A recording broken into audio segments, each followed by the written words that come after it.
Today we're going to be in the book of Matthew, chapter 13, verse 31 and 32. The Bible says, "He presented another parable to them, saying, The kingdom of heaven is like a mustard seed, which a man took and sowed in his field.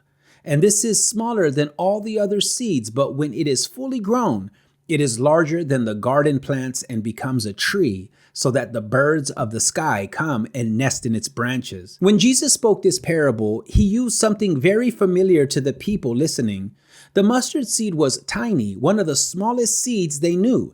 Yet when it was planted, it grew into something far bigger than anyone would expect. From something so small came something so great. This is how the kingdom of God works in our lives. At first, it may seem small, almost invisible, almost weak compared to all the other things growing in us. But giving time, the little seed begins to grow, and before long, it overtakes everything else. Now let's get real for a moment. Before Jesus came into our lives, our hearts were filled with seeds that gratified the flesh, seeds of anger, seeds of lust, seeds of pride, seeds of selfishness, seeds of greed.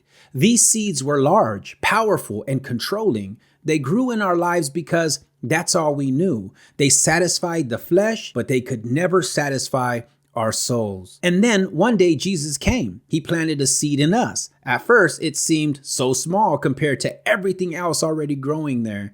That seed was the gospel, the word of God. It was faith in Christ. It was the call of the Holy Spirit. At first, it didn't look like much. It seemed too small to make a difference. But something began to rattle inside of us. Something began to stir. That mustard seed started to grow. At first, it was just a desire to pray. Then it was a hunger to read the Bible. Then it was a conviction to leave behind old ways. That tiny seed was growing roots, stretching upward, taking over the soil of our hearts. And before we knew it, it began to outgrow every other seed. The anger couldn't stay rooted anymore. The lust had no room to thrive. The pride and the selfishness started to wither. Why? Because the mustard seed, the seed of God's kingdom, was overtaking them. What started small began to dominate our hearts and thoughts, our decisions, and our lives. This is the power of God's word. This is the power of the gospel. It doesn't just compete with the other seeds, it overtakes them. It doesn't just share space with the flesh, it crowds it out. The more it grows, the less room there is for the old life. And soon, the seed of God's kingdom becomes the biggest thing in our lives. But here's the beauty of it. Jesus said that the mustard seed grows into a tree, and the birds of the air come and find shelter in its branches. That means when God's seed grows in you, it not only changes you, it blesses others. People begin to notice the difference. They come to you for prayer. They come to you for encouragement. They come to you for hope.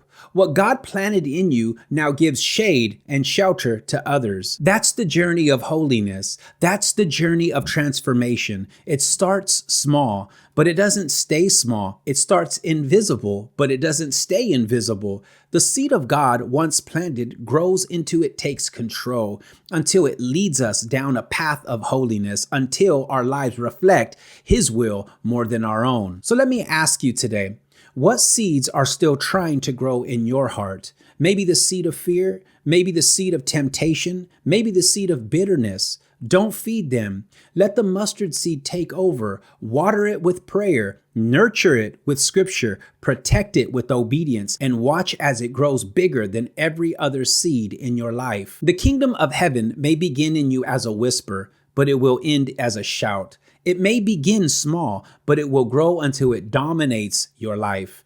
And when it does, you will walk in holiness. You will walk in power. You will walk in the will of God. So today, be encouraged. Don't despise the day of small beginnings. That mustard seed is already at work inside of you. Let it grow. Let it rule. Let it overtake you, because one day it will be the only tree standing in your heart. That is the power of God's word, saints. Today, I want you to love God's word. I want you to know that's what we live by. That is why the Bible tells us that we are unashamed of the gospel, because it produces in us. And that's what we live by. If you want everything else in your life to quiet down and ultimately be uprooted out, you can't do it on your own. The Word of God will take complete control of your lives, and it will move everything out of your life that is not of God. And that is the power of God's Word. Today, I pray that this message encourages you to start reading God's Word, to start planting that seed in other people, and to start planting that seed into your children, not by our might, not by our power, but by the seed of the Word of God. God bless, and thanks for watching.